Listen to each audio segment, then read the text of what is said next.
গঙ্গার ধারে গড়ে ওঠা এক প্রাচীন শহর, যার নাম খড়দহ। আজকের খড়দহ শুধু একটি শহর নয়, এই স্থান একসময় ছিল গৌড়ীয় বৈষ্ণব ইতিহাসের এক গুরুত্বপূর্ণ অধ্যায়।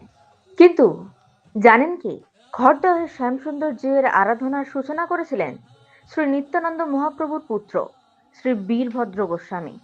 আর এখনকার মূর্তি তৈরি হয়েছিল এমন এক কালো পাথর থেকে, যে পাথর নাকি ভগবান শ্রীকৃষ্ণের চরণ প্রত্যক্ষ করেছিল। চলুন আজ সেই ইতিহাস জানি আমরা। পশ্চিমবঙ্গের উত্তর চব্বিশ পরগনা জেলায় অবস্থিত এক শহর খড়দা, কলকাতা থেকে খুব দূরে নয়, তাই সহজেই ট্রেনে বা সড়ক পথে এখানে পৌঁছানো যায়। এই খড়দহ শহরের গোস্বামীপাড়া এলাকায় অবস্থিত শ্রী রাধেশ্যাম জিউ মন্দির, যা সাধারণভাবে পরিচিত শ্যামের বাড়ি নামে। ষোড়শ শতাব্দী শ্রী চৈতন্য মহাপ্রভুর ভাবধারায় তখন বাংলা আন্দোলিত। এই সময়ে খড়দহে আগমন ঘটে শ্রী বীরভদ্র গোস্বামীর। শ্রী নিত্যানন্দ মহাপ্রভু ও জাহ্নবা দেবীর পুত্র।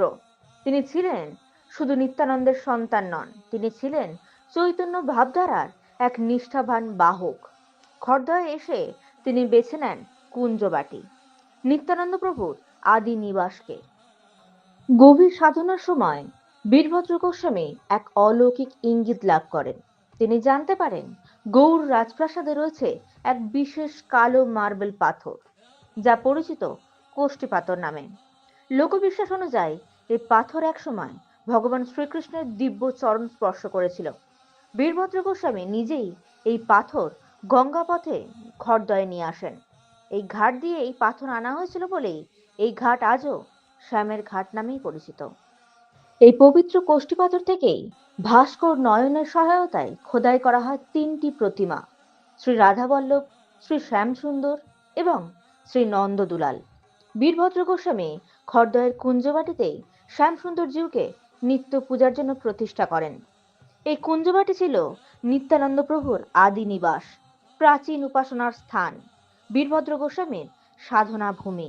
কুঞ্জবাটিতে শ্যামসুন্দর জিউয়ের নিত্য পুজো শুরু হওয়ার পর ধীরে ধীরে শ্যামসুন্দর জিউয়ের নাম খড়দহের নামের সঙ্গে অবিচ্ছেদ্যভাবে জড়িয়ে যায়। ভক্তদের কাছে খড়দহ মানে শ্যামসুন্দর জিউ, কোষ্ঠী পাথরের ইতিহাস, বীরভদ্র গোস্বামীর স্মৃতিধন্য ভূমি। সময়ের সঙ্গে সঙ্গে কুঞ্জবাটিতে স্থান সংকট তৈরি হলো। পরবর্তীকালে নির্মিত হয় বর্তমান আটচালা শ্যাম মন্দির। এই মন্দির আটছাড়যুক্ত বাংলার ঐতিহ্যবাহী স্থাপত্য, ধ্রুপদী ও অ্যাংলো ইন্ডিয়ান শৈলীর সংমিশ্রণে তৈরি। 2008 সালে পশ্চিমবঙ্গ ঐতিহ্য কমিশন এই মন্দিরকে ঐতিহ্যবাহী স্থান হিসেবে ঘোষণা করেন।